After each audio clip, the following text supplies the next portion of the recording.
My name is Maximilian Schneider. I'm 17. I compete in Judo and I'm from Chicago, Illinois. This is the first time U.S. has won an Olympic gold in Judo. So it was just like monumental. I knew at that point I would be a part of history and I would be remembered for the first Olympic gold. Welcome to the Boro Podcast. We're here with Maximilian Schneider. I'm happy to have you on. Thank you so much for having me. It was the second seminar when I wanted to see you, and I think it's really, really valuable. So I like the way you teach. I like the way you show all the techniques, and that's why I wanted to do this interview with you, so you can share this. You won a gold medal at the Youth Olympic Games. Yeah. And in Judo. Mm-hmm. You were a D1 wrestler and a 2 times Illinois state champion, right? Mm-hmm. Also, you're a black belt in Judo and a black belt in Brazilian Jiu-Jitsu.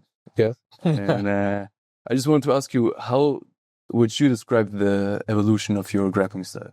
Yeah, I mean, it's really interesting. So coming from Judo, Judo has changed a lot throughout the years, but I started Judo in 1999 in Chicago, Illinois. And at the time, leg grabs were still allowed.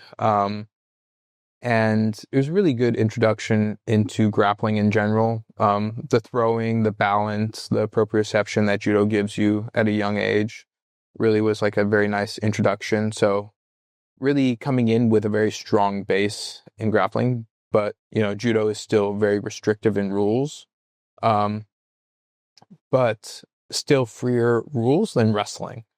Coming in and then doing wrestling and going into potentially an even more restrictive rule set.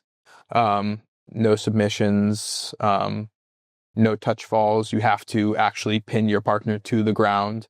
It taught me a greater level of control, and how to implement my takedowns, my no-gi judo, into a higher degree.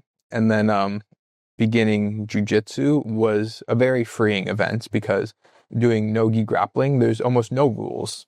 So I'm really allowed to experiment with any movement patterns I really want. So going from like a solid foundation to restrictive rule set to now this freeing rule set, it's really been, you know, a really cool experience to jump into jiu-jitsu and have more freedom to create new moves.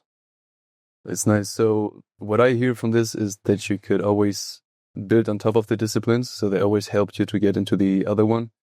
Were there maybe some things you had to throw away or maybe some things you had to unlearn from a discipline to advance in grappling, or was it always just connecting the dots? Yeah, no, there's, with the sportification of any martial arts, you have moves or techniques that you do, not because it is the best decision to do for a fight, but because it will help you win a match.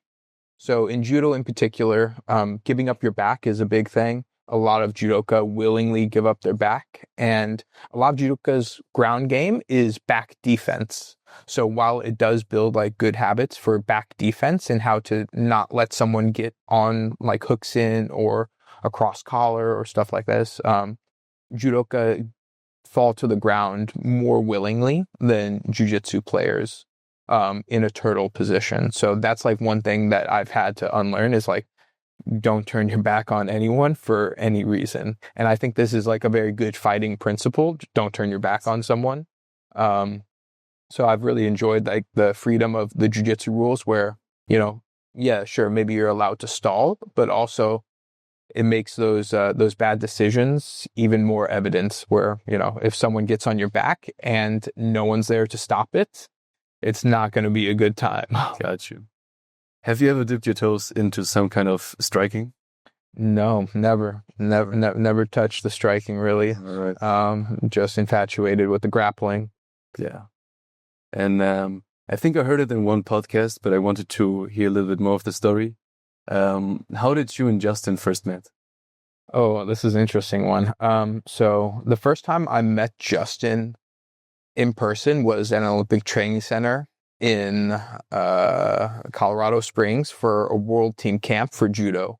And he was a coach and I was a participant in the camp. And I've heard of Justin before, and he had also heard of me. We were coaching opposite camps earlier in our careers. He was coaching Ronda Rousey, and I was coaching Holly Holm. There's a trouble. She's out. Holly looking to finish. Holly Holm is the New undisputed UFC bantamweight champion of the world. So the first time I met Justin, I asked to take a picture with him, and he told me, yes, you can take a picture, but if you post it, Ronda's going to kill me. Okay, so you had to wait to I had to wait to post it, but later, Ronda had retired, and I had moved to San Diego, and a mutual friend of ours, Boro Podcast, had called up Justin and said, hey, my boy Max is in town. You should get training with him. He's a good guy, And then Justin invited me into some trainings, and the rest is history. Nice. So you would consider him as a mentor then? Yeah, no, for sure. Justin has been a huge influence in my game. And it's not very often that I can go and seek mentorship for takedowns. It's something that I've spent so long working on that I can seek specialization from someone who has a really good Uchimata, but they're also usually specialized to Judo, whereas Justin has so many different facets of his grappling game. We followed a very similar life path of wrestling, judo, and jiu-jitsu, where he really understands the different nuances that take place when you change the rule set and how to best optimize for those rule sets. Perfect combination then. Mm-hmm. You also train together with some MMA athletes, right? Yeah. And judo isn't always the first discipline when you think of MMA, but we've seen it being incredibly effective. Mm-hmm. Why do you think judo is such an underrated skill in MMA? I think it has to do with judo being kind of isolated in the martial arts world. You don't really see too much crossover of Olympic judoka going into MMA. So, naturally the person who is best suited to do judo in MMA would be an Olympic judoka. But a lot of Olympic judoka, they stay within the judo realm. And judo, the IJF has a monopoly on judo. So judoka play judo, they do judo, and they tend to stay within their own little bubble. So I think that isolation has created kind of a hole where judo should be implemented more, but there are not that many people to implement it. Got you. So how would you say, is there someone you would say have a very good judo inside of MMA, showcases it in the best form?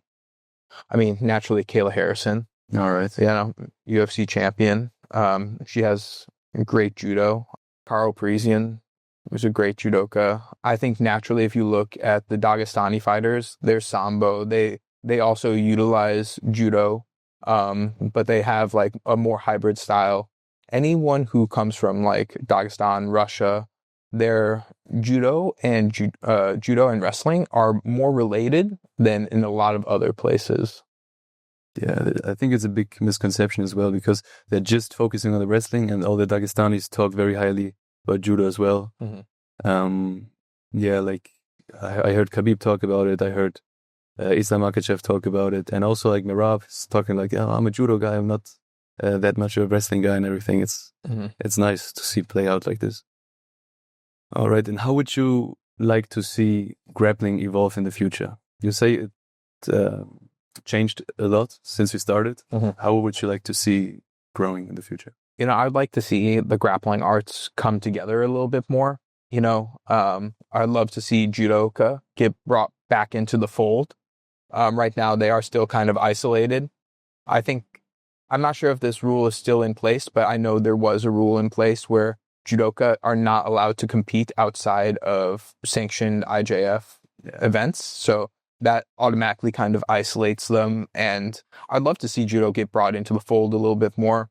I'd love to see their rule set get opened up so that they can have more success at other martial arts. Right now, if you take a judoka pure and put them in a submission grappling event, they might struggle with some of the rule changes where, if you put a wrestler in a submission grappling event, they will possibly do better just because, there's a little bit more commonalities in the rule sets. Like we see CJI1, we saw a number of wrestlers getting brought in, but the judo players like Owen Livesey that got brought in, they had already made the transition to jiu-jitsu or no-gi grappling, whatever you call it. Yeah, that would be nice. Mm-hmm. I think so. And I also heard on another podcast, you started teaching very young, right?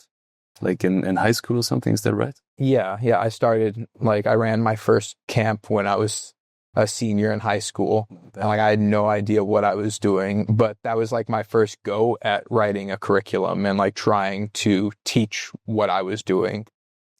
Because I saw very good competitors not being as good in coaching and vice versa. But you seem to, be the best in both worlds. What do you think differentiates a good coach from a bad coach? That's a pretty difficult question. I think a good coach needs to make sacrifices for their students. When I decided that I wanted to coach and I no longer wanted to compete, it really allowed me to focus on the people I was trying to help and less so on myself during practice. So, maybe opening myself up or trying to lead the person to a certain move that I was trying to practice. It allowed me to really take a step back and focus more on the athlete than myself as the athlete. So I think a good coach is kind of a selfless job. You are never the one on the podium, but you put the people on the podium. So, it's a great honor to have students. So yeah, that's a very nice answer, I think. Taking a step back, looking at it from the outside. Do you think there is an underrated skill to have as a coach? Yeah, I think, when I look at how successful I am at coaching, if I am teaching new material in a seminar and I want to measure the success of the methodology of my teaching, I look at how many people are able to hit the technique at the end of the day.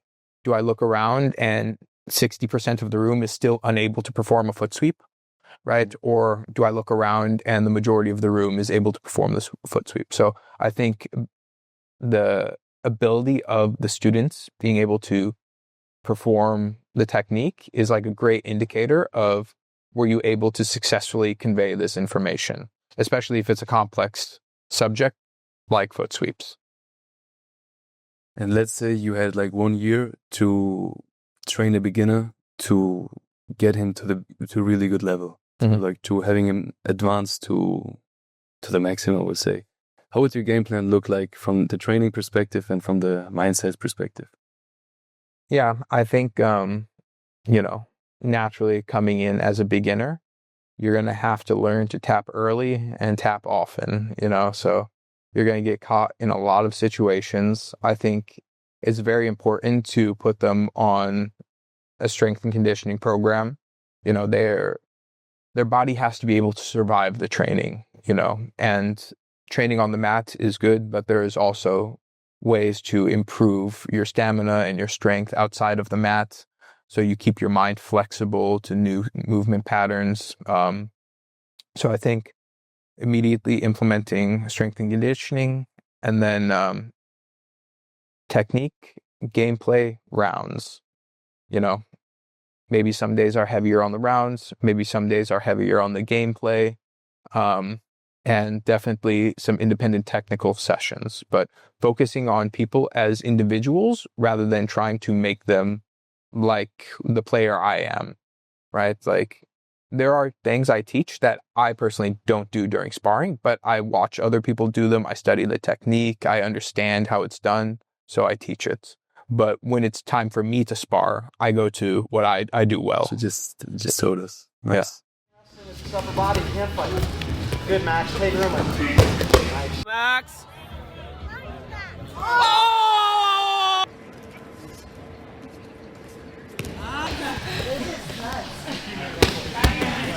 And what do you think holds most fighters back in to advancing? What's the biggest thing they do wrong? Maybe what's the biggest thing you see people maybe wasting their potential? I think dedication. I think we see this a lot with the Dagestani fighters. They have an extreme dedication to training and like a commitment to training. And in order to be a champion, you have to sacrifice a lot. So, it means like maybe you are not going out late with friends, you are staying in and getting sleep so you can wake up and run in the morning. So I think, everyone talks about it, but the dedication to the art is probably what holds a lot of people back. A lot of people say they want to be champion, but do you do the things that make champions? How bad do you want it? Yeah. Sounds cliche, but it's true. Yeah. Yeah. And you're pretty active on social media. That's maybe a little underrated things. I don't see a lot of people do it. But what do you think about all this personal brand stuff? What do you think about maybe as a coach or maybe also as a fighter and the social media game? I mean, we live in a media era, and I don't think a lot of people know this about me, but I actually I work a 9-to-5 job as well. I work in marketing. So it kind of fits in with me being able to run a good social media platform. I think in today's day and era, if you are looking to be a competitive fighter, jiu-jitsu, judo, wrestling, maybe judo and wrestling less so because they're nationally sponsored sports. But if you're looking to be independently sponsored for competition, you need to have some amount of viewership, which, leads to you needing a social media. So you have to kind of lean into that. Yeah, I see a lot of people be very shy in front of the camera, but it's important, I think. In the end of the day, it's a entertainment business, and it's good if you have a lot of people watching, right? Yeah, I think we see that a lot with the UFC BJJ, where like they're investing more in personal brands of the players. Yes, it's like a bit of a monopoly or like a exclusivity in contracts, but they're investing in their athletes and bringing more viewership to the sport, which is commendable. There's some personal things I wanted to ask you as well. Let me see. How has martial arts formed your life outside the mat? I mean, martial arts has allowed me to learn how to learn, if that makes sense. Yeah, like, some martial artists are about winning and just perfecting their A game, whereas I was always interested in learning more technique, more methodologies, more ways to approach, more strategies. So I think it helped me become a lifelong learner. And then, but also the discipline where if you get put in a bad position, you don't give up. You find a way to like make it through, maybe turn the tide, and now you are in the good position. So I think learning how to operate under stress and maintain composure while still working diligently towards your goal. It's helped me to become more successful in life. It's nice. Yeah, I can see that. And I want to come back to one question I had earlier, because you started pretty young. What advice would you give to parents that want to put their children into grappling? Yeah, I think, if you want to put your kid in grappling, it's okay to start them young, but I would say don't make them cut weights and take the pressure of winning off of them. It's almost like win or lose, like it doesn't really matter. It's about learning, it's about growing, it's about operating under pressure, under stress, and coming out on the other side and realizing that everything is still going to be okay. So if you get upset at your child for losing, then they're going to learn that bad things happen when they lose, right? So they will do anything to not lose, which may mean like maybe they don't tap to a submission young, they get hurt young, something bad happens. So I think taking the stress and the pressure off of them, don't worry about cutting weight, don't worry about winning or losing, just learn, have fun, go do the thing. If they want to take a break from it, that's okay. They'll come back or they won't. I think this is the way. Yeah, it's a pretty good tip. And coming back to like overcoming challenges, what you just said earlier, what was the most challenging moment in your career? What would you say?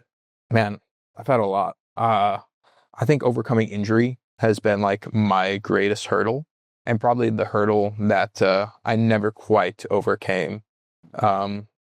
So, I think coming back from every injury has been like a very hard mental challenge for me, but like continuing to step back up on the mat despite the knowledge that like, I've gotten hurt before, I got hurt again. It took me months, surgeries to get back to this place.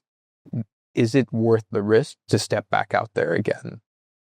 So again, like just staying dedicated and really believing that this is the path I want, this is the path I chose, has helped me through that. And what would you say to people maybe in a similar position, like they got injured, or maybe just having a downward spiral in their life, whatever? Just I think everyone has those kinds of challenges. What would you say to those people? You got to keep working. Like, there's only one way to go, right? You either do it or you don't. So every day you have to wake up and you have to do it, whether that's physical therapy, whether that's taking care of someone, taking care of yourself, you getting up and doing the hard thing is not easy. That's why it's the hard thing. But, you have to just stay diligent in that and trust that if you keep doing the right things, eventually it will work out. You will experience setbacks and you'll say, I did the right things for so long. Why isn't it working? And I would say just, you have to stay diligent in that and believe in it. Okay. Now the last question. What do you want to achieve in the future? How do you see one judoka play out in the future? Your goals maybe for the next couple of years? Yeah. Working on opening my own gym. So I'd love to open a grappling gym that blends all the grappling arts. It really makes a central point for judoka, jiu-jitsu, wrestlers to all come together and practice. I focus less on rule sets now. So I just focus on good grappling principles. So I think removing the sportification and just focusing on having fun grappling, like we don't care so much about rules. We're just, don't hurt your partner, stay safe and enjoy the rounds. I don't want my students to play around and worry about winning by an advantage, right? So they hold a lapel guard or like hold a 50-50 so that they can just stay there and win the round. The round should be enjoyable for both people and both people should learn. So I think opening a gym where I can facilitate that is one of my next things I want to accomplish. I can see it work out pretty nice, combining all the grappling arts. Yeah, you're in a good way. But thank you for this interview. Thank you. Thank you for the opportunity. And yeah, that's it.